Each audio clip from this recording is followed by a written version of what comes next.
ومن كل شيء خلقنا زوجين لعلكم تذكرون ففروا إلى الله إني لكم منه نذير مبين ولا تجعلوا مع الله إلها آخر إني لكم منه نذير مبين كذلك ما أتى الذين من قبلهم من رسول إلا قالوا ساحر أو مجنون أتواصوا به بل هم قوم طاغون فتول عنهم فما أنت بملوم وذكر فإن الذكرى تنفع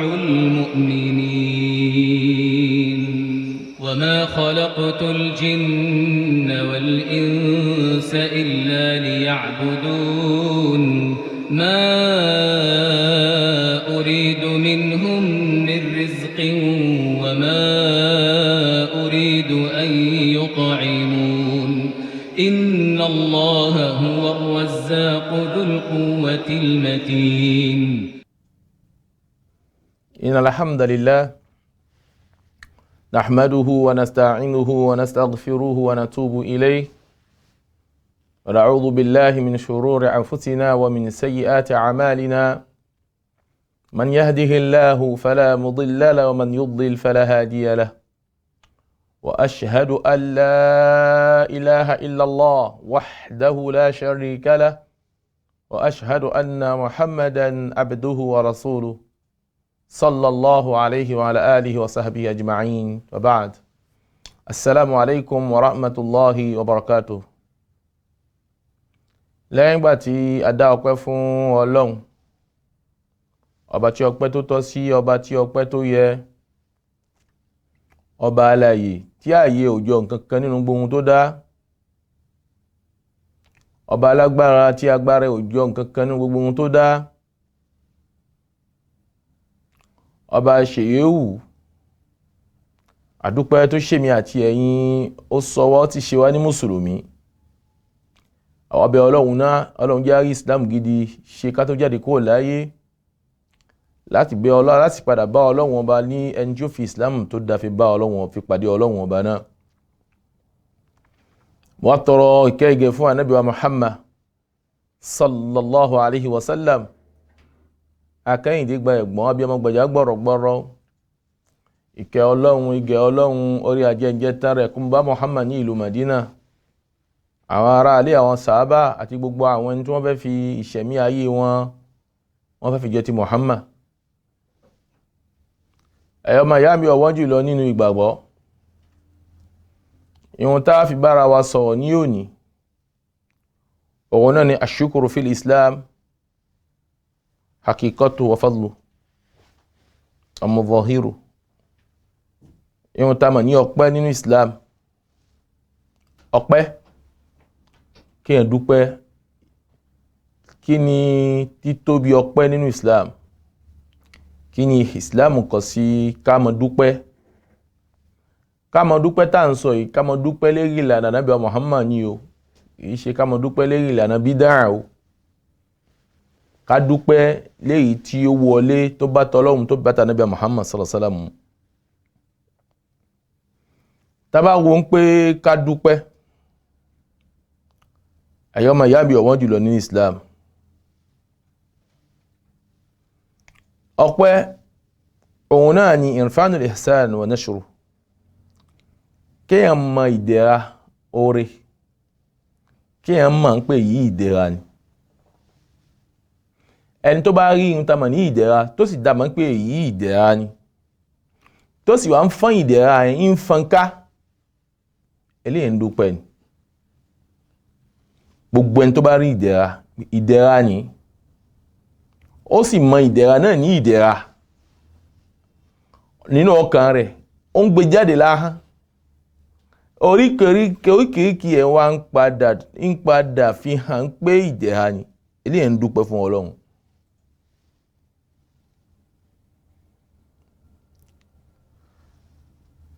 àwọn àfáà míì tó ń tamà ní ọpẹ́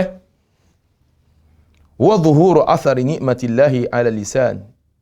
ala lisan abdi qawlan aw amalan. a ní òun náà ni kí ń tamà ní ìfi ń tamà ní trace ìdẹ̀ra Ọlọ́run ìfihàn lérí ahọ́n, ká fi ìdẹ̀ra Ọlọ́run ọba lérí ahọ́n lẹ́yìn tí ó mọ̀ sọ yẹn tí ọba mi ṣe ọlá ìbà yìí fún òṣèré yìí fún nínú ọ̀rọ̀ kàbí nínú ìṣe. gbogbo ẹni tí bá ń fi ìdẹ̀ra tọ́lọ́run ọba ṣe fún tó bá fi hàn lérí ahọ́n rẹ̀ lẹ́yìn tí ń sọ alhamdulillah ń sì fi hàn nínú iṣẹ́ rẹ̀ léyìí tó jẹ́ pé ìdẹ̀ra tọ́lọ́run ọba ṣe fún yìí ń dúpẹ́ fún Ọlọ́run ọba lérí ìdẹ̀ra náà pẹ̀lú àwọn oríkìríkì ara rẹ̀, ojú ni, ọwọ́ ni, ẹsẹ̀ ni, bẹ́ẹ̀ bẹ́ẹ̀ lọ. eléyìí là ń pè pé ń dúpẹ́ fún Ọlọ́run. wa qala Ibn al-Qayyim al-Jawziyya, bàbá Qayyim ń sọ fẹ́mi àti ẹ̀yin tí yàtọ̀ sí al-Qayyim al-Jawzi, ó ní ashukuru dhuhuru athari ni'matillahi ala lisani abdi sana'an wa i'tirafan wa ala qalbihi shuhudan wa mahabbah wa ala jawarihi inqiyadan wa ta'ah. ó sọ nínú tí a tán pé ní madarijus salikin. àfáà sọ ní pé kí ní ta mà ní ọpẹ́ òun náà ni híhàn ìdẹ̀ra nígbà tọ́lọ́run bá ṣe ìdẹ̀ra fún ẹ̀dá, híhàn ìdẹ̀ra lérí ahọ́n ẹ̀dá tọ́lọ́run ṣe ìdẹ̀ra fún ní ẹni tí ó mọ̀ yin Ọlọ́run ọba náà lérí ìdẹ̀ra tọ́lọ́run ọba ṣe fún, ló sì dá ìdẹ̀ra yìí ló dàmà, ló sì tó wá padà jẹ́rìí bẹ́ẹ̀ nínú ọkàn rẹ̀ pé èyí ìdẹ̀ra ni tó kó lọ́dọ̀ èèyàn kan tí ń jẹ́ ọba mi Allah. ló sì wá fẹ́ràn Ọlọ́run ọba náà, ló fẹ́ràn Ọlọ́run ọba náà, ló dúpẹ́ fún Ọlọ́run ọba náà, ló fẹ́ràn Ọlọ́run ọba náà pé ọba tó tóbi ni tí ń ṣe ìdẹ̀ra fún ẹrú, tí ọpẹ́ rẹ̀ tí ń tamà ní ìdẹ̀ra yìí ṣe ẹgbẹ́ gbogbo ìdẹ̀ra tí èèyàn kan ṣe fún ènìyàn máa. bẹ́ẹ̀ náà ni oríkìíkì ẹni tọ́lọ́run ọba ṣe ìdẹ̀ra fún yìí, oríkìíkì ẹ gbọ́dọ̀ tẹ̀lé Ọlọ́run ọba, ó gbọ́dọ̀ tẹ̀lé ẹ̀sìn Ọlọ́run, ó gbọ́dọ̀ gbá ẹ̀sìn Ọlọ́run ọba mú. ẹni tí bá ń ṣe bẹ́ẹ̀ eléyìí ni dúpẹ́ fún Ọlọ́run. mélòó ni ẹni tọ́lọ́run ọba ṣe oore fún tí ó padà máa ń pé ohun tá mà ní oore ni kò dúpẹ́ fún Ọlọ́run ọba. wa qalilun min ibadiya shakur. à ń bọ̀ wá bẹ́ẹ̀. à ń tó ohun tá mà ní ìdẹ̀ra fún wa, à ń tó ohun tá mà ní ọpẹ́ fún wa.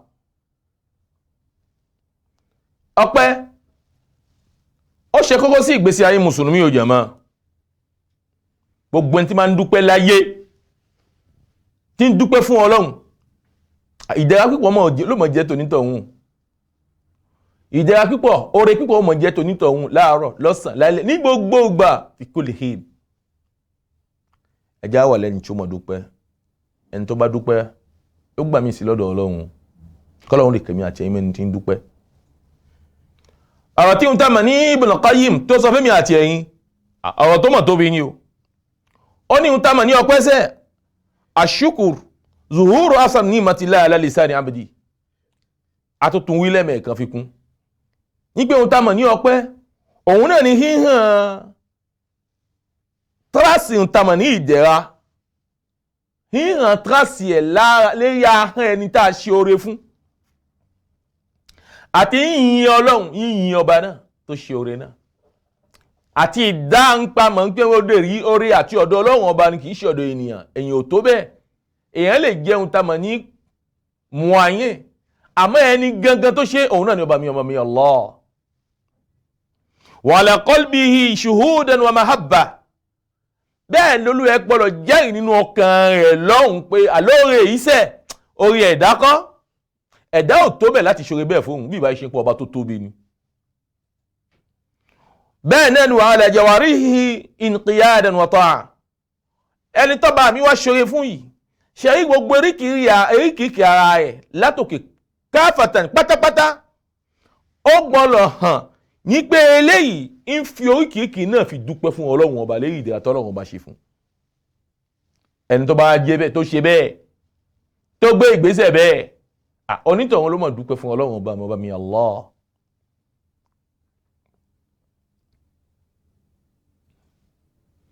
nígbàtí As-Sa'di rahimahullah àfáà Sheikh Usaymin sọ fún mi àti ẹ̀yin ó ní ìgbà tó fẹ́ sọ nípa ṣúkùr intiraful qalbi bi minnatillahi ta'ala ó ní ohun tamọ̀ ní ọpẹ́ ni pé kí ọkàn ẹrú kó dáhùn tamọ̀ ní orí Ọlọ́run kó dámọ̀ ní pé èyí orí Ọlọ́run ni kìí ṣe ẹ̀dá. tàbá wa kó mẹ́ tàbá wo ohun tamọ̀ ní ọpẹ́ ká dúpẹ́ tá ń sọ yìí jàmá ọmọ ní àwọn òpó arkanu ṣukur ó ní àwọn òpó bẹ́ẹ̀ ni wọ́n ní òpó alákọ̀ọ́kọ́ al-i'tirafu bi ni'ma nígbàtẹ́ ẹ̀dá bá wà tọ́bà mi bá ṣoore fún èyíkéyìí inú oore owó ni ipò ni ọmọ ni ìmọ̀ ni ìyàwó ni àlàáfíà ni gbogbo ohun tó lè jẹ́ tó jẹ́ oore tọ́lọ́run bá ṣe fún ẹ̀dá onítọ̀hún gbọ́dọ̀ dámọ̀ nínú ọkàn pé oore yìí wallahi kìí ṣe ẹ̀dá Ọlọ́run ọba ni ó gbọ́dọ̀ dá ẹ̀dá lójú bẹ́ẹ̀ sòsè yàmá ní dídá lójú tó fẹsẹ̀ fi rinlẹ̀ kódà kó jẹ́ pé gbogbo ayé yìí ló kójọ ló fi ṣe oore yìí fún ọkàn ẹ̀dá ìgbọ́dọ̀ mọ́ sọ fún pé àwọn ilé yẹn kàn jẹ́ ohun tá mọ̀ ní àtẹ̀gùn ni oore yìí ọ̀dọ̀ ta lóko ọ̀dọ̀ ọba ńlá tí ń bẹ lórí àláràṣì tó ní ìkápá lórí gbogbo nǹkan ọ̀dọ̀ rẹ̀ lóko tí ń jẹ́ ọba mi Allah. al-i'tiraf bi ni'ma àkọ́kọ́ ohun tá mọ̀ ní òpó ìdẹ̀ra òun ni kéèyàn dá mọ̀ pé Ọlọ́run ọba lọ́ba tí ó ní oore òun ló sì ṣòro fẹ́ dà. ta'tarif anna alladhi yasdaka tilka ni'ma huwa Allah wa ma al-'abdu illa wasilatu faqat lil-husuli 'alayha ẹ̀dá ò lè wá jẹ́ kankan bẹ́ẹ̀ àyàfi pé mu àyè nǹkan òun ni bọ́ bá mi àlékè Ọlọ́run bá ní kí ẹ̀dá ṣe fún ẹ mo jẹ́rìí ẹ̀dá ò lè tó kó ṣe fún ẹ yẹ̀mọ́ ó wà nínú òṣì ó wà nínú fúnpinpin ìyà ń jẹ léyìí tó gbóná ìyà tó nípa ẹ̀yọ́ ọmọ ìyá mi ọwọ́ jùlọ nínú Islam ọwọ́ rínú ọ̀k orínú ẹ̀gbọ́n orínú àbúrò tó ní ìwọ nìyà ń jẹ báyìí rárá ìrẹ̀yà ò gbọ́dọ̀ jẹ́ èèlò ló nídìí tóun bá rí ohun tá a mọ̀ ní 10 mílíọ̀nù ní ìṣòwò 10 mílíọ̀nù báwo mo dúblé ẹ̀ fún ẹ 20 mílíọ̀nù ni 20 mílíọ̀nù òun ní ẹ̀yà máa fi dáhà tó bá wù ẹ́ ọjà tó bá wù ẹ́ máa ná nígbà tó bá mi àlékè ọlọ́wà ṣoore bẹ́ẹ̀ fún ẹ ìyá ọmọ ìyá mi kí ló yẹ ó gbọ́dọ̀ dámọ̀ nínú ọkàn rẹ̀ pé oore yìí kìí ṣọ̀dọ̀ ọ̀hún kìí ṣọ̀dọ̀ àbúrò kìí ṣọ̀dọ̀ ẹ̀gbọ́n wallahi ọ̀dọ̀ Ọlọ́run ọba lóko ó tọ́ ó dúpẹ́ fún ẹni tó ṣe fún ẹ pé jazakallahu khairan Ọlọ́run bá san yín lẹ́san rí òun náà sì padà fún ẹ wàyíyák àmọ́ oore yìí ní pàtàkì oye ọ̀dọ̀ ta lóko jàmá wallahi Ọlọ́run ọba ni àìmọye ń tamọ̀ láwọn èèyàn tí ń tamọ̀ ní òkè àbúrò rẹ tó ṣoore fún ẹ àìmọye àwọn èèyàn tó ìnira kàn wọ́n ju rẹ lọ tí ò bù wọ́n wò àmọ́ ǹgbà tó yá Ọlọ́run ọba mi àlékè ọlá ó ní kó wo ìrẹ́ ó tó wá bèè lọ́wọ́ rẹ̀ pé èèlò ló nídìí onídìí mìíràn ó lóun fẹ́ fún édìí mìíràn òun fún ẹ òun multiplier fois 2 fún ìjàmá Allahu Akbar wallahi ìdẹ̀ra bẹ́ẹ̀ Ọlọ́run ọba ní ẹ̀dá kọ́. ìdàn àkọ́kọ́ ohun tamọ̀ ní àwọn òpó tó jẹ́ òpó ọpẹ́ i'tiraf bi ni'ma kí ẹ mọ ìdẹ̀ra nípa Ọlọ́run ọba ló ṣe fún ẹ̀dá.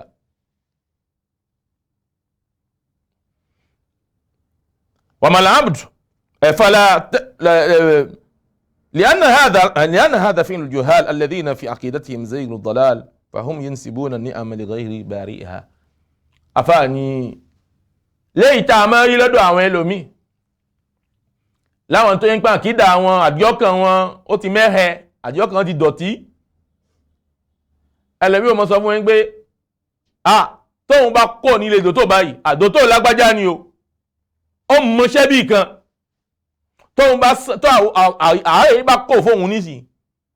tàmẹ̀dù ni o ó gbóná bí kan ó gbóná ewúkú gbogbo ẹni tó bá gbé fún báyìí ní ṣiṣẹ́ ní mọ́ rí ìwòsàn lọ́dọ̀ rẹ̀ ìyọmọ ìyá mi ó wá gbàgbé ọlọ́run ni àìmọye èèyàn tí ó gùn abẹ́rẹ́ yàmọ́ tábẹ́rẹ́ ò ní ṣiṣẹ́ ó wá gbàgbé ọlọ́run ni wọ́n mọ́ gbàgbé ọlọ́run ni kọ́kọ́ dá mọ̀ ń pé òun ló ṣe é ó wá fún un tamọ̀ ní dòtó yẹn ṣe ní pé kó parí rẹ̀ ẹ̀yọ́mọ ìyá mi ọ̀wọ́n jùlọ nínú Islam أقبل حديث قال زيد بن خالد الجهني أن رسول الله صلى الله عليه وسلم قال أصبح عبادي مؤمن بي وكافر فأما من قال مطرنا بفضل الله ورحمته فذلك مؤمن بي وكافر بالكوكب وأما الذي قال مطرنا بنوع كذا وكذا فذلك كافر بي مؤمن بالكوكب متفق عليه.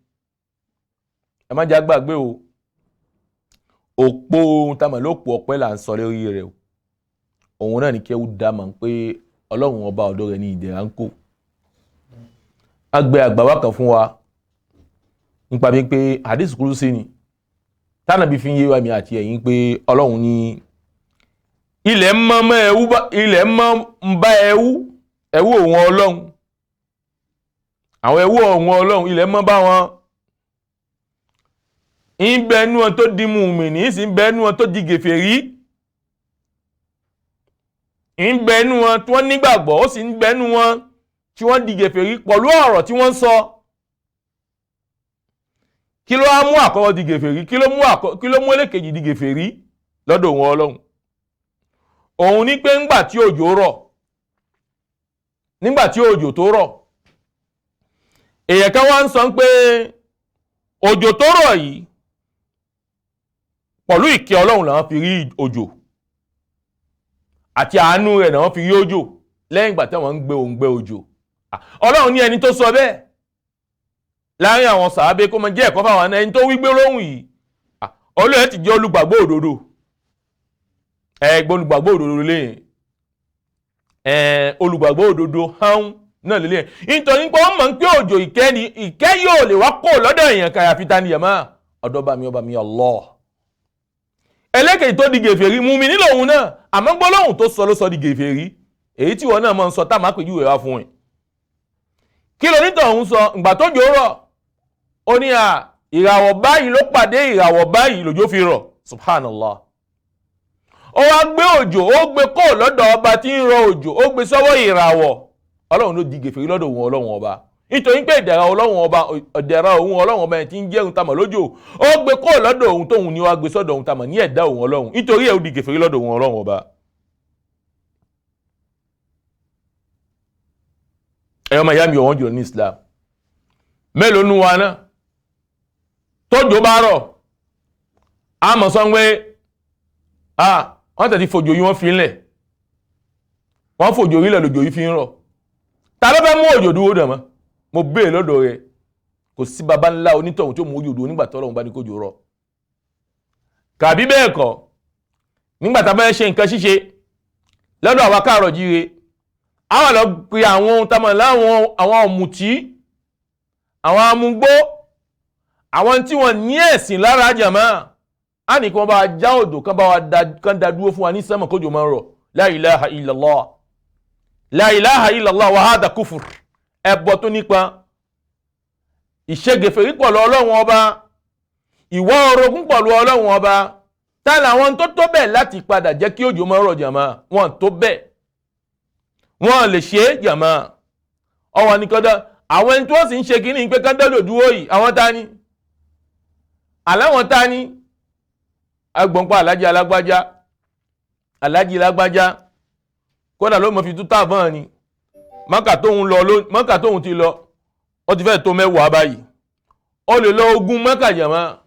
gbígbàgbọ́ rẹ̀ ò bá dún wájú ọlọ́run tó bá ní àwọn kan jákujàku yìí nínú àkídà ẹ ó lè rálì jẹ́ náà wọ̀ o ìyá ọmọ ìyá mi ọ̀wọ́n jùlọ nínú Islam.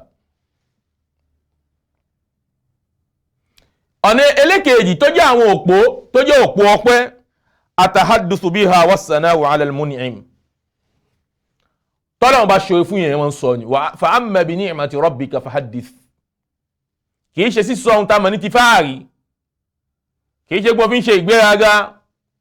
ọlọ́run kó tiẹ̀ lọ́dọ̀ ẹ̀ olówó náà ni ọba mímọ̀ tó fi kó tiẹ̀ lọ́dọ̀. ọlọ́run bù ọ nímọ̀ bẹ́ẹ̀ ni ó bù ẹ náà ni. kìí ṣe ti fáàrí, kìí ṣe ti ìgbéraga níbi ọ̀rọ̀ níbi àwọn ta ló tún ní ìmọ̀ bíi tàwa ó ti parun. àwọn ta ló tún lówó bíi tàwa ńlẹ̀ yìí ó ti parun. ọmọ fi hàn pọ̀ bá mi ṣoore fún ẹ àmọ́ kìí ṣe ti fáàrí. ọlọ́tọ́lọ́hun ṣe fún ẹ ó fi hàn ń jẹ́nu àwọn òpó tàfi ń dúpẹ́ fún ọlọ́run ọba. ولهذا كان نبينا صلى الله عليه وسلم يحيى ليله كله في الثناء على الله عز وجل. lẹ́bìn nípa Ànábì wa Muhammad sallallahu alaihi wasallam Ànábì ó fi òwú rẹ̀ odidi òwú rẹ̀ ìfi ń dúpẹ́ fún ọlọ́run lẹ́yìn ìdẹ̀ra tọ́lọ́run ọba ṣe fún, ìfi ń yin ọlọ́run, ìfi ń gbé ògo fún ọlọ́run ọba. jàmá agbẹ́ ẹgbàá kan fún alátọ̀dọ̀ Aisha radiyallahu anha wa anhunna ajma'in. Aisha ni faqatu Rasulullah sallallahu alaihi wasallam dhata laylatin falamastu al-masjid fa idha huwa sajidun wa qadamahu mansubatani wa huwa yaqul. Aisha ni òun fẹ́ Muhammad kún jọ́ kan lówùjọ́ kan. òun wá ní mọ́sálásí, òun wá ní pé Muhammad kírun. Yẹ́sìmọ̀ lásìkò yẹn kò dàbí ìsí tí gbogbo iná ti wà. òun pé Muhammad kírun tí ẹsẹ̀ ti wà ní ìdúró. Ànábì wa ń sọ ní pé ìyìn ọlọ́run a'udhu bi ridaika min sakhatik wa a'udhu bi mu'afatik min uqubatik wa a'udhu bika minka la uhsi thana'an 'alayk anta kama asnayta 'ala nafsik. Ànábì ìyìn ọlọ́run ń gbógo fún ọlọ́run, ìyìn ọlọ́run kàkí gẹ́bí táwa Yorùbá máa ń sọ jàmá lérí ìdẹ̀ra tọ́lọ́run ọba ṣe fún, nítorí ìdẹ̀ra yìí pọ̀. ìdẹ̀ra yìí ó pọ̀ ẹ̀yọ́ ọmọ ìyá mi ọ̀wọ́n jùlọ nínú Islam. ṣé ìdẹ̀ra ń pé ọlọ́run ọfà fi jẹ ọ̀gá gbogbo àwọn ànábì la fẹ́ sọ ni? ìdẹ̀ra ń pé ọlọ́run ọba ní kó wá ọ̀dọ̀ tòun kó wá bẹ̀ òun wò ní kàbí kí la fẹ́ sọ? ìdẹ̀ra ń pé à ń ṣe àsàlátù fún gbogbo ayé ń ṣàsàlátù fún ní kàbí báwo? ìdẹ̀ra ń pé ọlọ́run yin Muhammad lérí nínú àfihàn la fẹ́ sọ ní jàmá. ìdẹ̀ra yìí ti bu ayá fún Muhammadu sallallahu alaihi wasallam. ìdẹ̀ra yìí ti nípọn jù fún Ànábì Muhammad. ọwọ́ náà wọn ò lè ṣe mọ́ dúpẹ́ fún ọlọ́run. ihun tó yẹ mùsùlùmí nìyẹn. mùsùlùmí kọ́ lọ́mọ dúpẹ́ fún ọlọ́run lérí ìdẹ̀ra tọ́lọ́run bá ṣe fún. gbogbo tọ́lọ́run bá ṣe fún ẹ. ìwọ aláhùn tọ́lọ́run kó tì lọ́wọ́. fún tó yọ dọ́là kan báyìí àfà lóòrè fún èṣì gbogbo ẹ̀ ló fi lẹ́yìn jọ kan tó ti ọlọ́run ọba lọ. nínú àwọn òpó tó jẹ́ òpó ọpẹ́ taskhiruha fi ta'ati Allah wal mun'im biha. oore tọ́lọ́run ọba fún ẹ̀yin ó gbọ́dọ̀ wá fi oore náà fi tẹ̀lé ọlọ́run ọba, fi tẹ̀lé ẹ̀sìn ọlọ́run. ó sì fi dá ọlọ́run ọba náà mọ̀ pé ọlọ́run ọba ló ṣe kí ni ló ṣoore fún mi. ẹ̀gbọ́n tọ́lọ́run sọ fún ànábì Dawud àwọn ìran ẹbí ànábì Dawud ni. ọlọ́run ní i'malu ala Dawuda shukra. ọlọ́run ní ẹ̀yin ará ilé ànábì Dawuda ìdẹ̀ra èmi ọlọ́run bá pọ̀ lórí yín, ẹ wá dúpẹ́, ẹ mọ ọpẹ́ dúfèmí ọlọ́run. ọlọ́run bá ní kí wọ́n dúpẹ́ pẹ̀lú ara, ọ̀tọ̀ ní pé kẹ́ẹ̀dá dúpẹ́ pẹ̀lú ẹnu, ọ̀tọ̀ wá ní pé kẹ́ẹ̀dá dúpẹ́ pẹ̀lú ara. ẹ gbọ́ mi yé dáadáa. èèyàn lè dúpẹ́ pẹ̀lú ẹnu kó má dúpẹ́ pẹ̀lú ara. àmọ́ bẹ́ẹ̀ bá ti ń dúpẹ́ pẹ̀lú ara lẹ́yìn tó ti súnmọ́ ní pé ló dúpẹ́ pẹ̀lú ẹnu. nítorí pé ká dúpẹ́ pẹ̀lú ẹnu yẹn òun ó rọrùn gan, ṣe alhamdulillah ìpòhùn ó di wùṣe. àmọ́ kí ẹ wá dúpẹ́ pẹ̀lú ara, ẹ̀yin ọmọ ìyá mi ọwọ́ jùlọ jàmá, òun ni máa ń le. lọ́lọ́run fi sọ fẹ́mi àti ẹ̀yin nínú Kùránì pé wa qalilun min ibadiya ash-shakur. ọlọ́run ní díẹ̀ nínú yín lẹ ń dúpẹ́ fẹ́mi ọlọ́run ọba, díẹ̀ nínú yín lẹ ń mọ oore mi ọlọ́run ọba lórí yín. ọlọ́run fún ẹ lálàáfíà, kí ló fi yẹ? ó gbọ́dọ̀ fi sin ọlọ́run ni. ọlọ́run fún ẹ ní owó, ó gbọ́dọ̀ ná sójú ọ̀nà ọlọ́run ni. ọlọ́run fún ẹ ní ìmọ̀, ó gbọ́dọ̀ ná sójú ọ̀nà ọlọ́run ni. bẹ́ẹ̀ bẹ́ẹ̀ lọ nínú ìkan jàmá. lẹ́yìn ìgbà tọ́lọ́run fún ẹ tó ṣe alhamdulillah ó gbọ́dọ̀ wá mọ̀ fún ọlọ́run tó fi padà ṣe ó fi sin ọlọ́run ọba jàmá òun là ń pè ní pápá ọpẹ́ òun là ń pè ní pápá ọpẹ́ ẹ wọ ọlọ́run nígbà tọ́lọ́run fẹ́ sọ fún anabi Dawud àwọn fámìlì ẹ̀ ọlọ́run ní ìmàlù ala Dawud shukura ẹ̀yin ẹbí anabi Dawuda ẹ ṣe ọpẹ́ yóye ẹ gbé ìgbésẹ̀ ọpẹ́ àṣẹ látọ̀dọ̀ ọlọ́run ọlọ́run sọ fún mi kúùlù ṣùkúrọ̀ ẹ máa sọ alhamdulillah ní pé mo dúpẹ́ ọlọ́run ní ẹ máa dúpẹ́ pẹ̀lú àwọn oríkìkì ara yín ni mo fi ń sọ fún yín pé ìyàtọ̀ ń bẹ ń pé kéèyàn máa dúpẹ́ pẹ̀lú ẹnu àti kéèyàn máa dúpẹ́ pẹ̀lú ara oríkìkì ara èyí tọ́lọ́run wá fẹ́ jù tó fi ń lágbára jù òun ni kéèyàn dúpẹ́ pẹ̀lú òtàmà ní ara àfáwọn ní fa idha akramaka Allah bimalin fala tunfiqhu fi haram ọlọ́run fún ẹ lówó ó gbọ́dọ̀ ná síbi ohun táàmà níbi èèwọ̀ ó fún ẹ lówó òun lọ sọ́tún òun lọ sósì ọ̀nà bẹ́ gbégún jáde wọ́n ló kó jáde ló fi gbégún jáde la ilaha illallah la ilaha illallah la ilaha illallah ọlọ́run bù ẹ ní owó ó kó àrísìkí ó kó tiẹ̀ ó kẹ́ ẹ ní ìkẹ́ ọlá ó kẹ́ ẹ ní ìkẹ́ ọlá ìwọ wá ń pé ihun tóun lè fowó tóun fi ṣe ní pé kóun ṣe ohun sáma ní sálídẹ̀fẹ́t èyí náà mùsùlùmí táwà láwùjọ káàrọ̀ jíire sálídẹ̀fẹ́t láti fi tún wọ́ owó fi kún wọ́n jẹ́ agbọ́ sálídẹ̀fẹ́t tó ṣí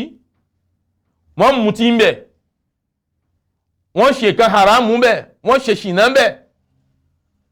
ìyá ọmọ ìyá mi ẹni tàbí ẹni tó kọ́ hòtẹ́ẹ̀lì ní bẹ́ẹ̀ bẹ́ẹ̀ lọ wọ́n ṣe ṣìnà bẹ̀ wọ́n ṣe àwọn kan ẹni bẹ́ẹ̀ ẹ̀yin ọmọ ìyá mi ọ̀wọ́n jùlọ nínú Islam ṣé o sì ń dúpẹ́ fọlọ́run pẹ̀lú owó tọ́lọ́run fún ẹni dúró díẹ̀ yẹn mọ́ gbogbo àwọn tọ́lọ́run ọba fún ní owó tí wọ́n fi mọ ọlọ́run tí wọ́n fi ṣe tọ́lọ́run ọba ìyà ló padà kẹ́yìn fún ọjà mọ́ Kọ́rúnà kò dúpẹ́ fún ọlọ́run ọba nígbà tọ́lọ́run kó kẹ́ẹ̀tì nínú àwọn olówó ayé ní Kọ́rúnà wà Kọ́rúnà inna Kọ́rúnà min qawmi Musa fabagha alayhi وآتيناه من الكنوز ما إن مفاتيحه لتنوء بالعصبة إذ قال له قومه لا تفرح إن الله لا يحب الفرحين وابتغي فيما آتاك الله الدار الآخرة ولا تنس نصيبك من الدنيا وأحسن كما أحسن الله إليك wọ́n fi yé wa ń pè ń tamọ̀ ní kọ́kọ́rọ́ ilé owó ahúnà jàmá kọ́kọ́ ilé owó rẹ̀ àìmọye èèyàn ní máa ń gbé àwọn ọkùnrin jàkìjàkì náà máa ń gbé ohun tàbí ní kọ́kọ́rọ́ lé ahun náà jàmá wọ́n wá ń sọ fún pé wọ́n ojú rẹ pẹ̀lú tàbí ní tọ́lọ́run ọba fún ẹ wọ́n ojú rẹ pẹ̀lú tọ́lọ́run ọba fún ẹ ó sàkọjá ẹnu àlà ní jàmá ọlọ́run bínú sí jàmá ilẹ̀ ya ẹnu yẹ gbé mi ni ànábì ni ló máa wọlé bẹ́ẹ̀ lọ títí àlìkíyàmá ọlọ́run fi tó jàmá nínú hadith tó fẹsẹ̀ fi yín látọ̀dọ̀ ànábì Muhammad sallallahu alayhi wa sallam tó bá jẹ́ bẹ́ẹ̀ èmi àti ẹ̀yin ọpẹ́ tọ́ sí wa o nínú gbogbo ìṣe wa kì í ṣe láhùn nìkan nínú ọkàn àti gbogbo ohun tá a mọ̀ ní ìṣe wa èyí tá a sọ níwọ̀nba insha Allah á tún padì láìpẹ́ láti mọ̀ tẹ̀síwájú wa sallallahu ala sayyidina Muhammadin wa ala alihi wa sahbihi ajma'in assalamu alaikum wa rahmatullahi wa barakatuh. Assalamu alaikum wa rahmatullahi wa barakatuh. Ìkànnì tẹ́ ń wò yìí náà ní ìkànnì Sunna TV níbi tí àwọn onímọ̀ ti ń tẹ̀ ìmọ́lẹ̀ sórí ẹ̀sìn Islam látọ̀rọ̀ Sunna TV ìmọ́lẹ̀ nínú sunna nabi Muhammad sallallahu alayhi wa sallam ní gbogbo ìgbà ní kẹ́ ẹ máa wò wá tí ẹ sì máa rí ẹ̀kọ́ ìsìnkọ́ lórí ìkànnì yìí náà ni o òun ló múlẹ̀ rẹ̀kẹ̀tẹ̀ yàtọ̀ yìí gbogbo mùsùlùmí lọ́kùnrin àti lóbìnrin ẹ jẹ́ ká máa wo Sunna TV ẹ jẹ́ àwọn ọmọ wa náà máa wo Sunna TV kí wọ́n lè bá ní ìmọ̀ tó péye nípa sunna ìkànnì tó ń tàn mọ́lẹ̀ sínú ẹ̀sìn ni Sunna TV Yorùbá ẹ máa wò wá ní gbogbo ìgbà kẹ́sì máa kọ́ ẹ̀kọ́ tó péye nípa sunna. Alhamdulillahi wahdahu wassalatu wassalamu ala rasulillah. Ẹ̀yọ́ ma yá mi wọ́n jùlọ nínú Islam ọ̀rọ̀ ọpẹ́ là ń sọ fún wa ẹ̀dá gbọ́dọ̀ dúpẹ́ ni ẹ̀dá ó gbọ́dọ̀ dúpẹ́ ni jàmá afáàní iza an'ama Allahu alayka bitilfaz la tasta'milu fi haram ọlọ́run fún ẹ ní ìdẹ̀ra ọlọ́run ní kò ra tẹ̀lé ìlápẹ̀jú tẹ̀lé ó gbọ́dọ̀ ló tẹ̀lé ẹ̀ síbi ìdẹ̀ra ó gbọ́dọ̀ ló tẹ̀lé ẹ̀ síbi ohun tàbí ohun tọ́lọ́run kọ̀ ibi haramu ọlọ́run fún ẹ ń tẹ̀lé ó wá ń wo fíìmù Yorùbá nínú ẹ̀ ló mọ̀ yà ẹ̀ lẹ́nu gbé àṣà àtúlẹ̀ wo fíìmù Yorùbá ni èrè ọmọ ìyá mi òun fíìmù àwọn Ògún dé inú fíìmù àwọn Ògún lágbájá fún ní London ó fún London ó pe ògèdè fún ó ya wèrè ṣe ìkẹ́rẹ́dá nìyẹn òun fíìmù tí wọ́n ń ṣíra ńlẹ̀ kalẹ̀ nínú ẹ̀ kò bá Islam mu òun lo ìdẹ̀ra yẹn ó lò sínú tọ́lọ́run ọba ò fẹ́ kàbí bẹ́ẹ̀ kọ́ Ọlọ́run fún ẹ̀ ń tẹ̀lé ọwọ́ àwọn Messi inú ẹ̀ àti Bassam àwọn Messi Bassam àti àwọn nǹkan lẹ́tẹ̀ máa wò ní tìbà náà jẹ̀mọ́ ọwọ́ àwọn bẹ́ẹ̀ títí àyílà tó ọwọ́ àǹdí Messi ọwọ́ àǹdí Bassam ọwọ́ àǹdí Barcelona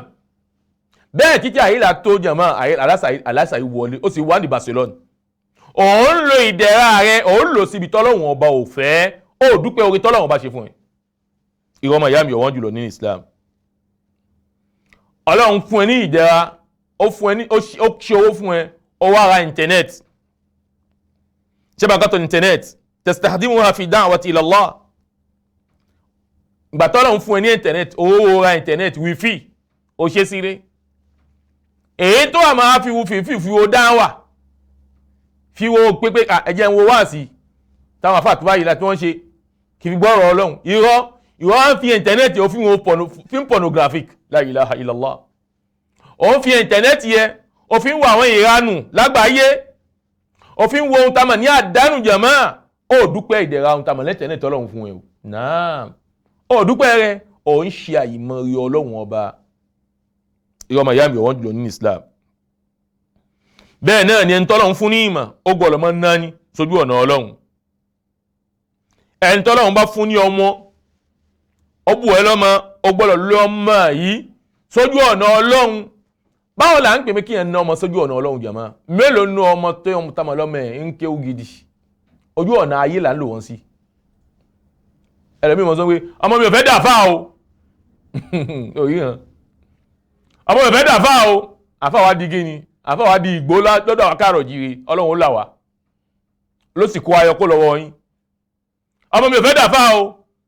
àmọ́ kí ló fẹ́ di chef cabinet kí ló fẹ́ di inspecteur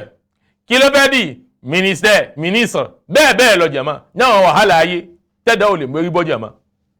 àmọ́ kọ́ di ohun tamà láàfáà tí ń pèpè sójú ọ̀nà Ọlọ́run lónìí tó bá ní ọmọ òfin lélẹ̀ ẹjọ́ ó kéwù lónìí kí ló fẹ́ fi ṣe la ilaha illallah la ilaha illallah la ilaha illallah ya ahla Yorùbá àwa Yorùbá ìgbà wo la fẹ́ túbá la fẹ́ pọ̀ bí ìranù yìí jẹ̀mọ́ ká mọ ohun tó tó àti ohun tó yẹ tá a bá bímọ ẹ jẹ́ káwọn ọmọ yẹn ká lò wọ́n sí ìlànà Ọlọ́run ká lò wọ́n sí ìlànà Nábì Muhammad ká fi dúpẹ́ oore fọ́lọ́run ọba jàmá ní ká mọ́ padà wá ayé o láà sọ bẹ́ẹ̀ wala tansa nasibaka mina dunya bẹ́ẹ̀ lọ́lọ́run bá sọ ẹ má jẹ́ àgbàgbé ìpín wa láyé àmọ́ ọ̀pọ̀ nù tá a gbọ́dọ̀ mọ́ ń lo àwọn ọmọ fún òun náà ní pé kí ẹ̀sìn Islam lè fi lọ síwájú ìyá ọmọ ìyá mi wọ́n jùlọ ní Islam Ọlọ́run fún ẹ lọ́mọ bí ti ṣe ń kàwé jẹ́ ọmọ kéwú náà bẹ́ẹ̀ ìwé tí ń kà mọ́ láníyàn pé òfin tọ́jú ọmọ pé kò lè fi dìyàn lọ́la ìwé tọ́mọ ń kà mọ́ sọ sínú àníyàn rẹ̀ pé ìwé tọ́mọ yìí kà gbogbo owó tí mò ń ná sí lérí kọ́ lè fi ti ẹ̀sìn Islam lẹ́yìn tó bá wọn láníyàn bẹ́ẹ̀ síwájú Ọlọ́run ó wà ní pé àtayé àtàlìkìyàmọ̀ Ọlọ́run ṣe fọmọ yìí nígbà tó bá parí ìwé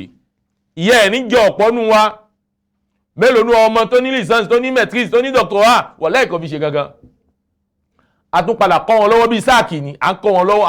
à ń kọ́ wọn sọ́wọ́ bíi sáàkì jàmá látòsí àgùn ọlọ́jà jàmá ọmọ mi jàmá dìplómù ẹ̀ pẹ̀kẹ́ ni ìgbà tá à lánìyàn tọ́ Ọlọ́run ọba sí àmọ́ pẹ́ dúfọ́ Ọlọ́run ọba lérí ọmọ tọ́lọ́run fún wa Ọlọ́run wa ń kóbi lánàá rẹ̀ ń kobo yín jàmá mo bí Ọlọ́run mo sáde Ọlọ́run ọba tí máa ń fi ẹ̀dá fi mọ̀nà kó mọ̀ fi ọ̀nà èmi àti ẹ̀yin kó fi wá mọ̀nà lérí ìlànà Ọlọ́run ẹ̀yọ́ ọmọ ìyá mi ọ̀wọ́n jùlọ nínú Islam nínú àwọn ọ̀nà tí irun tamọ̀ ní àtúlẹ̀ mọ́ fi dúpẹ́ fún Ọlọ́run ọba níbi irun tamọ̀ náà wọ́n ríkìríkì wọ́n gbé àgbà wá kan wá fún wa nípa bí ń pé kí ni irun tamọ̀ ní ẹ̀dá lè fi dúpẹ́ fọ́lọ́run pọ̀ lójú tó ẹ̀dá bá fẹ́ dúpẹ́ fọ́lọ́run pọ̀ lójú tọ́lọ́run fún ojú tọ́lọ́run fún ẹ báwo kí ló lè fi dúpẹ́ fọ́lọ́run ó dúpẹ́ fún Ọlọ́run lẹ́ni tó ní fojú ọ̀run fi mọ wo ohun tamọ̀ ní àwọn nǹkan haram ó ní wọ́n fi wo nǹkan haram obìnrin olóbìnrin lọ wọ́n fojú fi sí pé ẹwà ní wípé wọ́n fojú fi sí ẹwà ní ó dúpẹ́ fọ́lọ́run lè yọjú tọ́lọ́run fún ẹ ó dúpẹ́ fọ́lọ́run imú ó gbọ́dọ̀ mọ́ fi gbọ́hun tí ó dájà mọ́ tọ́lọ́run ọba ò fẹ́ tí ìṣe ti ẹ bàbá wà lìjẹ́ náà gbìyànjú ni o Umar ibn Aziz rahimahullah rahmatan wasi'a radiyallahu anhu sábẹ́lẹ́ka àwọn lọ́dọ̀ àwọn àfà kan gbà tó jẹ oyè èyàn ìyá mi ọ̀wọ́n jùlọ nínú Islam ṣe mọ̀ nínú Islam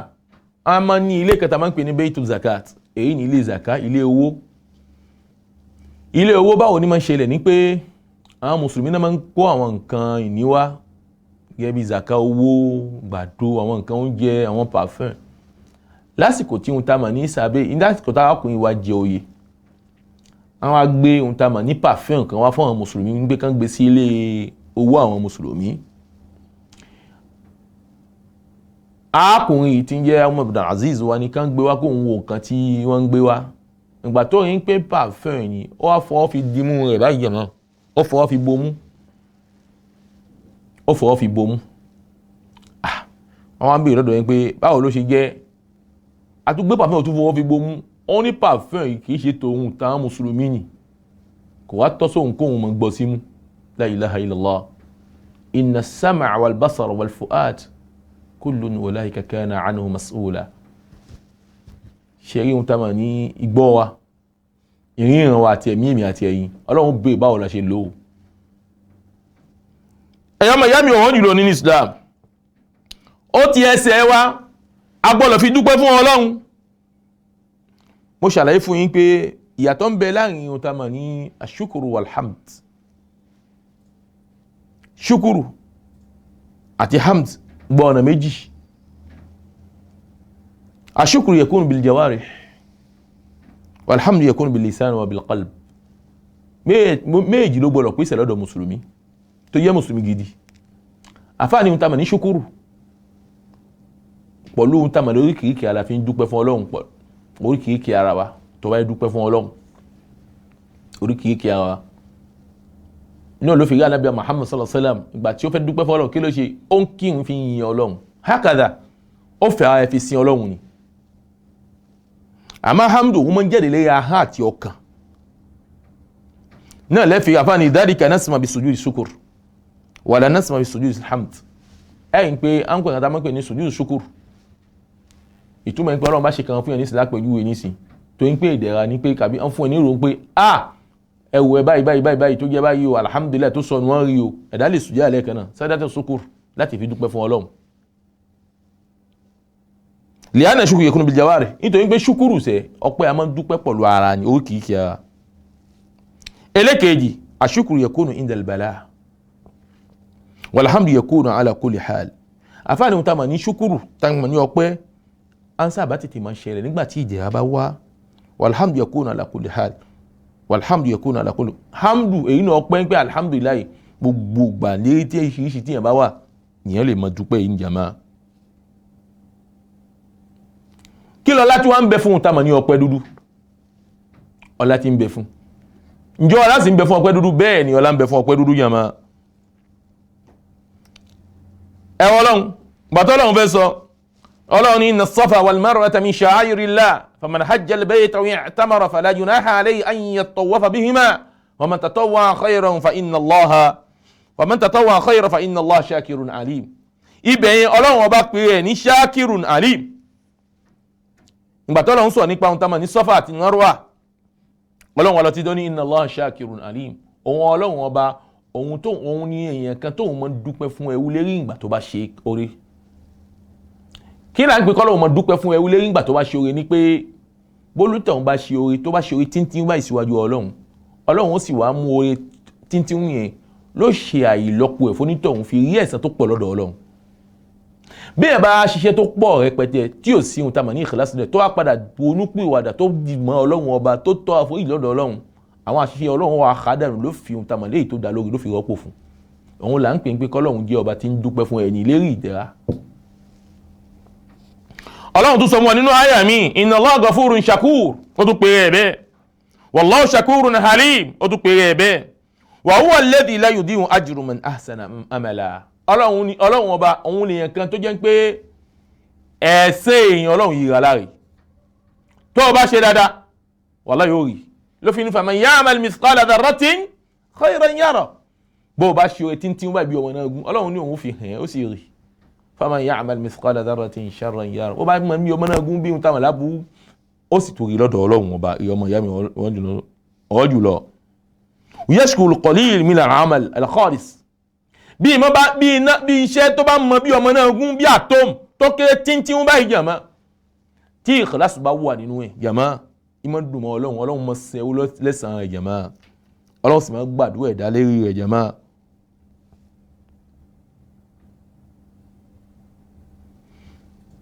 ó fẹsẹ̀ fi yín lẹ̀ látọ̀dọ̀ anábìá Muhammad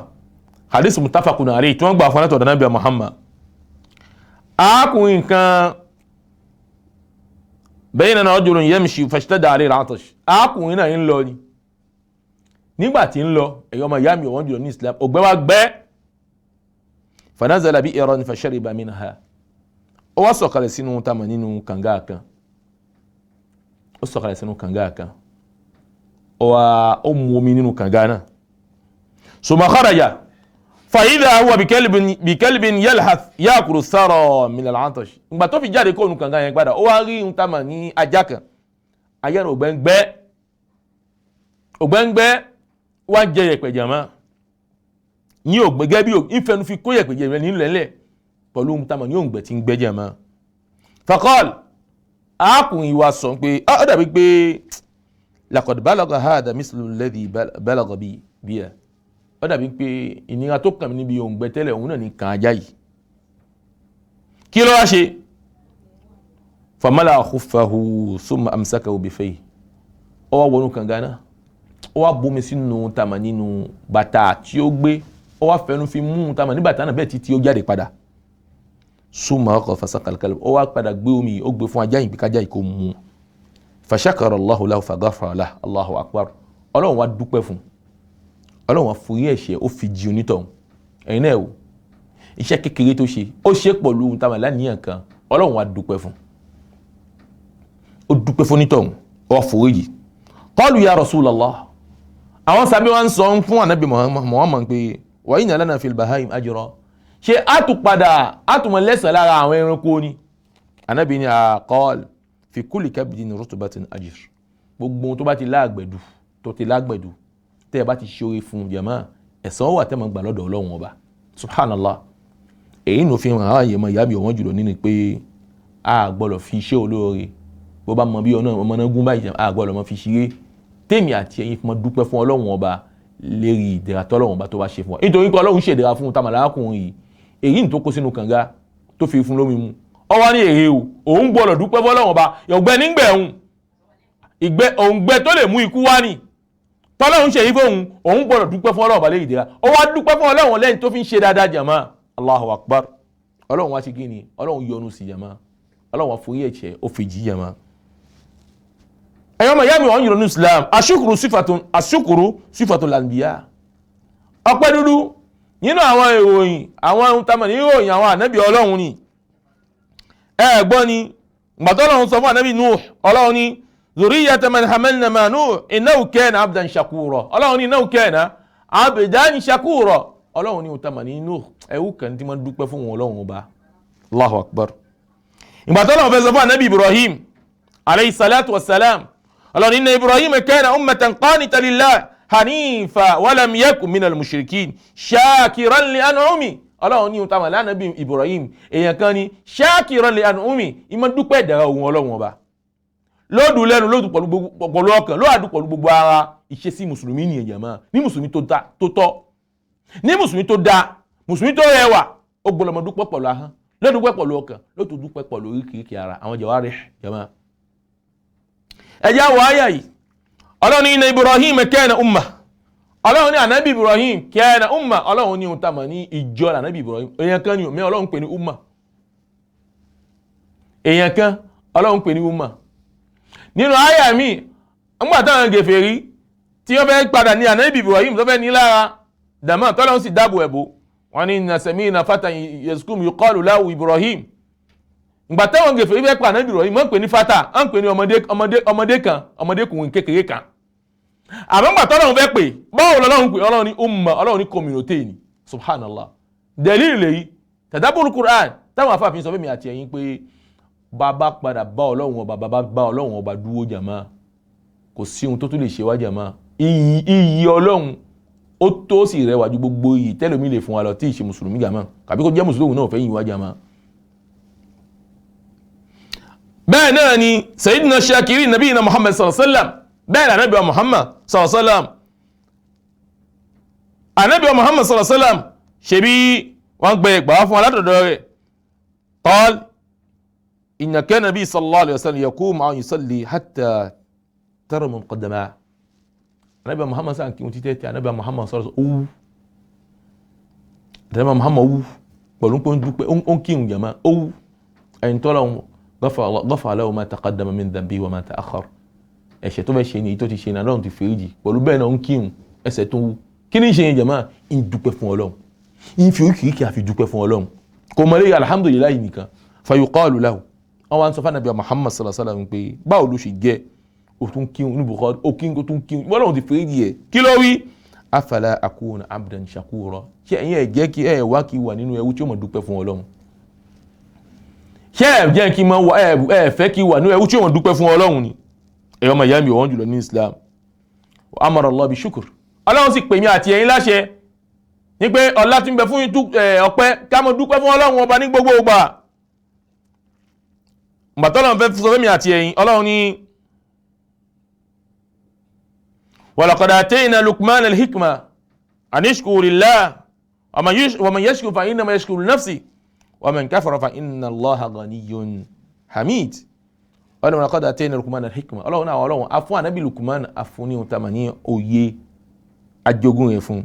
nípa bí ń gbé kí ni kó dúpẹ́ fún àwọn Ọlọ́run ọba. Ọlọ́run wa man yashkur, gbogbo ẹni tó bá dúpẹ́ fún àwọn Ọlọ́run ọba fa innama yashkuru ala nafsi li nafsi, gbogbo ẹni tó bá dúpẹ́ fún àwọn Ọlọ́run yashkuru li nafsi, ó dúpẹ́ fún ẹ̀mí ara rẹ̀. Ọlọ́run wa man kafar, gbogbo ẹni tó bá ṣe gèfèrí tí ó dúpẹ́ fún àwọn Ọlọ́run ọba tí ń ṣe ìdẹ̀ra pẹ̀lú ìdẹ̀ra táwọn Ọlọ́run ọba fún, ń ṣe gèfèrí pẹ̀lú ìdẹ̀ra táwọn Ọlọ́run ọba fún, fa inna Allaha ghaniyyun hamid. Ẹ lọ máa ń pè mí Ọlọ́run ọba, mo rọrọ̀ kún mi gbogbo nǹkan tó pátápátá, mi nídìí pọ̀ pẹ́ yín bẹ́ẹ̀ padà dúpẹ́ ẹ̀dùnfẹ́ mi ara yín.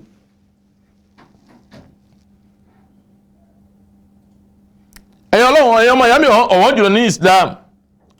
Bẹ́ẹ̀ náà Ànábì Musa, Ọlọ́run ya Musa inni istafaytuka ala an-nas bi risalati wa bi kalami fakhudh ma ataytuka wa kun minash shakirin. Ọlọ́run ya Ànábì Musa, mo yàn ẹ́ ni o, mo yàn ya Ànábì Muhammad, ẹ̀ṣà ni mo ṣe ẹ́ pẹ̀lú ihun tamọ̀ ní iṣẹ́ tí mo gbé fún ẹ àti ihun tamọ̀ ní ọ̀rọ̀ tèmi Ọlọ́run tí mo gbé fún ẹ. Tó bá jẹ́ bẹ́ẹ̀ àwọn nǹkan tí mo gbé fún ẹ tí mo yàn fún ẹ mú wọn ní gidi, má fi wọn ṣeré o. wa kun minash shakirin, wà láàrin àwọn ẹni tí ó mọ̀ dúpẹ́ fẹ́mi Ọlọ́run ọba. Bẹ́ẹ̀ náà ni ọpẹ́ ń bẹ nínú àwọn ìròyìn àwọn mùmìnì gidi. Ìmọ̀dúpẹ́ ẹni tí bá ń dúpẹ́ ń bẹ nínú ìròyìn àwọn mùmìnì min sifatil mu'minin. Nínú hadith tí wọ́n ta mọ̀ ní Suhaib radiyallahu anhu tí wọ́n gbà fún adátọ̀dọ̀ Ànábì Muhammad. Ànábì ní ajaban li amril mu'min. Ànábì ní òun ṣe máa mùmìnì kan. Kí ló ṣe mùmìnì náà? Inna amrahu kullahu khair. Ànábì ní gbogbo ọ̀rọ̀ mùmìnì báyìí ló dáa. Wa laysa dhalika illa al-mu'min. Àwọn yìí kò ihun tá à ń sọ yóò lè jẹ́ tìyẹn ká yàfi ẹni tó nígbàgbọ́ sí mi Ọlọ́run ọba nìkan. In asabatu sarra, tí ìdẹ̀ra bá kan owó èèyàn báyìí, shakar ló dúpẹ́ fẹ́mi Ọlọ́run, fa kana khayran lahu, ọpẹ́ yìí ó jẹ́ oore fún. Wa in asabatu darra, bí ìdẹ̀ra bá kan sabar ló ní sùúrù, fa kana khayran lahu. Allahu akbar, ló tún jẹ́ ìtàmì ní ìdẹ̀ra fún tọ̀. Tí a bá jẹ́ tó ń dúpẹ́ sábàbù li rida Allah an abdi, bí a bá jẹ́ tó máa ń dúpẹ́ pípọ̀ jàmá, ìmọ̀ ń jẹ́ kí Ọlọ́run lè yọ́nú sí yàn. Ọlọ́run wa in tashkuru yardahu lakum, bẹ́ẹ̀ bá dúpẹ́ fẹ́mi Ọlọ́run, èmi Ọlọ́run ó dùnú sí yín, ń yọ́nú sí yín. Bẹ́ẹ̀ bá máa ń dúpẹ́ fẹ́mi Ọlọ́run, èmi Ọlọ́run ó yọ́nú sí. Gbogbo ẹni tọ́lọ́run bá sì ti yọ́nú sí, ọwọ́ ẹ ti bù ṣe jàmá, tó bá fà ló mọ̀ tó, ọwọ́ ẹ ò mọ̀ tó. Báwo yẹn bá ń sáyé òun mọ̀ rìn ní jàmá, báwo yẹn bá ń sunkún òun mọ̀ rẹ́rìn, báwo yẹn bá ń padà àbá àti ń kánjú jàmá, ìrọ̀ òun lọ́wọ́ ó mọ̀ rí pátápátá jàmá, nítorí pé Ọlọ́run ti kí jàmá ó ti yọ́nú sí, ó wá yọ́nú sí ọlá ń pín dúpẹ́ fún Ọlọ́run ọba ẹ̀yọ́ ọmọ ìyá mi ọ̀wọ́n jùlọ ní Islam. Aman min al-adab bí gbogbo gbà tí a bá ń dúpẹ́ fún Ọlọ́run yìí máa ń jẹ́ ìkóníyàn kó ń bi ìyà tí a bá dúpẹ́ fún Ọlọ́run Ọlọ́run máa ń kó yẹn ní ìyà yìí jẹ́ tèèyàn tó bá dín pé ohun tá a mọ̀ lórí oṣù wáyé Ọlọ́run máa gbó nítọ̀hún dìde tó bá dín pé olówó kò sí kòtò Ọlọ́run máa tẹ̀ nítọ̀hún jíjà máa ibi táwọn èèyàn ti mọ̀ kó sí kòtò tó ti mọ̀ ṣubú jà máa Ọlọ́run máa kó ẹ̀yọ ẹ̀gbọ́n tó Ọlọ́run wí Ọlọ́run ma yaf'alu Allahu bi'adhabikum in shakartum wa amantum kí lèmi Ọlọ́run kí ni mo fẹ́ jẹ yín yà fi ṣe ìyà kí ni mo fẹ́ fi yín fi ṣe kí ni mo fẹ́ fi ìyà fi jẹ yín fi ṣe in shakartum bẹ́ẹ̀ bá dúpẹ́ oore fẹ́mi Ọlọ́run ọba pẹ̀lú ọ̀rọ̀ àti níbi ìjọsìn pẹ̀lú ara yín wa amantum ẹ sì nígbàgbọ́ sí mi Ọlọ́run ọba Allahu akbar Allahu akbar Allahu akbar qala Qatada rahimahullah Qatada sọ níbi ayà yín pé inna Allah jalla sana'uhu la yu'adhibu shakiran wala mu'mina gbogbo ẹni tó bá jẹ́ ẹni tí wọ́n dúpẹ́ fọ́lọ́run ọba Ọlọ́run yìí jẹ́ yá gbogbo ẹni tó bá jẹ́ mùmínì wallahi Ọlọ́run yìí jẹ́ yá ibi táwọn yóò máa jìyà wallahi Ọlọ́run wọ́n máa rí ìrànlọ́wọ́ Ọlọ́run gbogbo táwọn yóò máa sunkún sẹ́yìn ọmọ ìyá mi wọ́n máa rẹ́rìn nípa ọ̀dá ń pò ń dúpẹ́ fún Ọlọ́run. Bẹ́ẹ̀ náà ni ọlá tí ń bẹ fún tamọ̀ lọ́pẹ́ bí ẹ bá dúpẹ́ Ọlọ́run máa ń ṣe àlékún rẹ̀. Ọlọ́run ni wa ta'adhana rabbukum la in shakartum la azidannakum Ọlọ́run bẹ́ẹ̀ bá dúpẹ́ oore mi Ọlọ́run ń ṣe àlékún rẹ̀ fún yín bí ẹ bá dúpẹ́ oore ń máa ń jẹ́ sábàbí tí ohun tamọ̀ lórí fún máa ń lékún jàmá. Bí ẹ bá jẹ́ ní tí máa ń dúpẹ́ al-ajrul jazil fil akhirah ẹ̀san yẹn máa ń pọ̀ lọ́dọ̀ Ọlọ́run lálẹ́ kìyàmá. Qala ta'ala Ọlọ́run ní wa sanajzi shakirin Ọlọ́run ní àwọn Ọlọ́run ó sì wá padà ṣe kí ni àṣà wọn tí wọ́n ń dúpẹ́ àṣà wọn ní ẹ̀san ìwọ máa dúpẹ́ fún Ọlọ́run kó o ìkẹ́ Ọlọ́run. ìdáná yọmọ ìyá mi ọ̀wọ́n jùlọ nínú Islam ó pọ̀ rẹpẹtẹ níbi ọ̀rọ̀ ọpẹ́ kí ẹ máa dúpẹ́ fún Ọlọ́run ọba àmọ́ lógo tí Ọlọ́run gẹ́gẹ́ bí ohun tá a mọ̀ ní àsìkò a ní sọ jù báyìí lọ mo bí Ọlọ́run mo sáde Ọlọ́run ọba tí ń gbàdúrà ẹni kó gbàdúrà èmi àti ẹ̀yin kó wá ṣíwá ní ẹwọ tí ó mọ̀ ọpẹ́ dún fún Ọlọ́run ní ọpẹ́ tó pọ̀ a ní máa dún lórí ahọ́n nìkan ò jẹ́ mọ́ nínú ọkàn a máa dá pé èyí báyìí oore lọ́lọ́run bá ṣe tó bá ti dá mọ̀ bẹ́ẹ̀ ọ̀ ń pe eríkèéríkèé àwọn ọmọ dúpẹ́ fún Ọlọ́run lẹ́ni tí ń ṣe ìjọsìn gidi fọlọ́run ní ẹni tí ń dúpẹ́ fọlọ́run kó máa pa àwọn jẹ eléyìí ò dúpẹ́ fọlọ́run Ọlọ́run fẹsẹ̀ mi àti ẹ̀yin fẹsẹ̀ àfihàn ilẹ̀ o lẹ́yìn tí ó máa dúpẹ́ fún Ọlọ́run ọba kátó lọ pàdé rẹ̀ sallallahu ala sayyidina Muhammadin wa ala alihi wa sahbihi ajma'in èyí tá a sọ yọ Ọlọ́run mọ́sá gbásí bá dàkú jẹ́ abámi tó bẹ́lẹ́ o gbogbo títí ó bá kọ́ Ọlọ́run jẹ́ ó wúlò fún ọ láyé kó wúlò fún kọ̀ọ̀kan sáyé kó sì wúlò fún gbangba kìyàmá àwa náà tá à ń sọ Ọlọ́run mọ́sá ṣe láti ọgbà fún Ọlọ́run má dàlú wa láyà o subhanakallah bihamdik ashhadu an la ilaha illa ant astaghfiruka wa atubu ilaik assalamu alaikum wa rahmatullahi wa barakatuhu. Allah